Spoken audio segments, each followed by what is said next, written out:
안녕하세요. 로즈피부과 윤영민 원장입니다. 지난 시간에는 침샘비대의 원인과 증상에 대해서 말씀드렸습니다. 이번 시간에는 보톡스를 이용한 침샘비대 치료, 즉 침샘 보톡스에 대해서 말씀드리도록 하겠습니다. 침샘비대로 오랫동안 고생하시던 분들이 치료를 위해서 병원에 내원하시게 되면 대부분의 경우 치료 효과에 대해서 의심하거나 부작용에 대해서 걱정을 하십니다. 왜냐하면 이미 대학병원을 포함한 여러 병원을 다니면서 특별한 치료는 없다, 건강에는 이상이 없으니 그냥 가지고 살아라, 보톡스는 위험해서 침샘에 주사하면 안 된다, 해도 효과가 없다, 이런 말들을 듣고 치료를 이미 포기한 상태였기 때문이죠. 침샘 보톡스는 현재 침샘비대의 거의 유일한 치료이면서도 매우 안전하고 효과적인 치료입니다. 현재 국내에서 보톡스 치료가 가장 많이 사용되는 경우는 아마도 눈가 주름이나 이마, 미간 주름 등의 표정 주름을 제거하거나 턱 근육을 줄여서 얼굴을 갸름하게 하는 사각턱 치료에 가장 많이 사용되고 있을 거라고 예상합니다. 이런 치료들은 모두 보톡스의 근수축을 억제하는 효과에 의한 것입니다.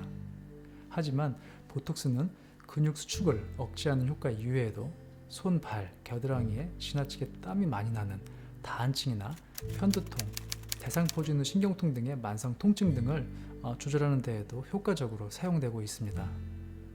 그러나 보톡스를 이용해서 침샘의 크기를 조절할 수 있는 효과에 대해서는 아직 잘 알려져 있지 않습니다. 전 세계적으로 침샘 비대를 보톡스로 치료해서 효과가 있었다라고 언급한 논문은 그 수가 그리 많지 않습니다. 하지만 보톡스 치료 후에 비대했던 침샘의 크기가 작아진 것을 임상사진 이외에 CT 검사 등의 좀 더 객관적인 영상 검사를 통해서 이것을 보고한 논문은 이 논문이 유일합니다. 이 논문은 SCI에 등재된 피부과와 관련된 학술지 중에서 가장 인지도 있는 것 중에 하나인 미국 피부외과학회지에 2013년도 9월호에 실린 논문입니다. 로즈피부과 분당점 배지영 원장님과 제가 논문을 쓰고 분당 서울대병원의 황성일 교수님께서 CT 촬영과 판독을 담당해 주셨습니다.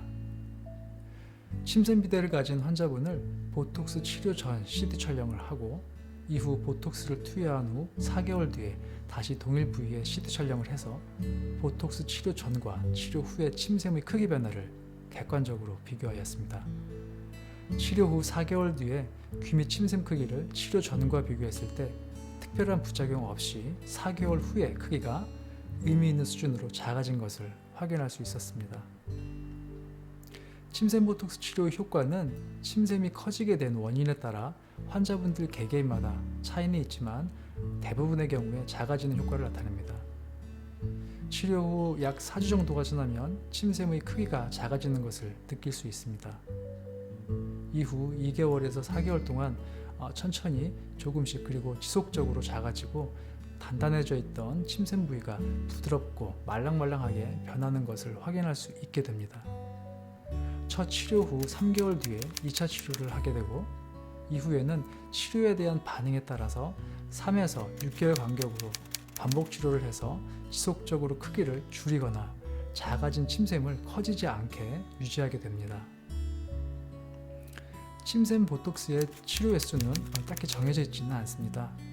1, 2회 치료만으로도 더 이상 커지지 않아서 치료를 종결하는 경우도 있고 치료 효과를 유지하기 위해서 1년에 두세 차례씩 수년간 지속적으로 치료받는 분도 있습니다. 이것은 아마도 침샘비대의 주 원인이 제거된다 할지라도 침샘을 자극하는 원인이 너무 다양하기 때문이 아닐까 생각합니다.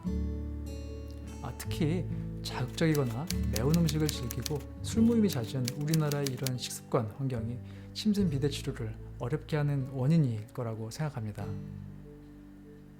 치료 기간 중 발생할 수 있는 부작용으로는 주로 붓기나 약간의 멍이 발생하는 경우가 간혹 있지만 이러한 경우에도 보통 수일 내로 증상이 사라지게 됩니다. 또한 치료 초기에 입마른 증상이 약 20-30% 정도에서 발생할 수 있지만 이것도 생활에 지장을 주는 정도는 아닙니다. 간혹 환자분들께서 인터넷상에서 침샘 보톡스 치료 후에 혀가 마비되었다는 글을 읽었다라고 하시면서 물어보시는데요. 침샘미대 치료를 시작한 2008년 이후로 혀가 마비되었던 경우는 단 한 차례도 없었다는 것을 말씀드립니다. 침샘은 크다고 해서 반드시 치료해야 하는 것은 아닙니다. 실제 침샘의 크기가 크더라도 외관상 별로 눈에 띄지 않거나 본인 스스로 이것에 대해서 스트레스를 받지 않는 경우에는 굳이 치료할 필요는 없습니다. 그러나 실제 크기가 아주 크지는 않더라도 양악수술이나 턱뼈 수술 후처럼 침샘이 외관상 눈에 많이 띄거나 이 때문에 스트레스가 큰 경우에는 침샘 보톡스 치료가 유일한 치료이자 안전하고 효과적인 치료가 될 수 있습니다. 침샘은 정상적인 상태에서도 몸의 컨디션에 따라서 수시로 그 크기가 변할 수 있습니다. 다시 말해서 몸 컨디션을 좋은 상태로 유지하는 것이 침샘 비대를 예방하거나 침샘 보톡스 효과를 잘 유지하기 위한 좋은 방법이 될 수 있습니다. 과식이나 폭식 그리고 습관성 구토를 삼가고 적정 체중을 잘 유지하면서 너무 맵거나 짠 자극적인 음식 섭취를 줄이는 것, 올바른 수면 습관으로 충분한 수면을 취하고 금주나 금연을 목표로 부단히 노력하는 것이 침샘 비대를 예방하거나 치료하는 데 도움을 주는 생활 습관입니다. 그런데 가만히 보면 침샘 비대를 치료하고 이를 예방하기 위한 생활 습관이 우리의 건강을 지키는 생활 습관과도 너무 닮아 있지 않나요? 침샘 비대를 치료하기 위해서 꾸준히 노력하다 보면 작아진 침샘뿐 아니라 더욱 건강해진 나 자신을 발견할 수도 있지 않을까 하는 생각이 드네요. 지금까지 로즈피부과 윤용민 원장이었습니다. 시청해주셔서 감사합니다.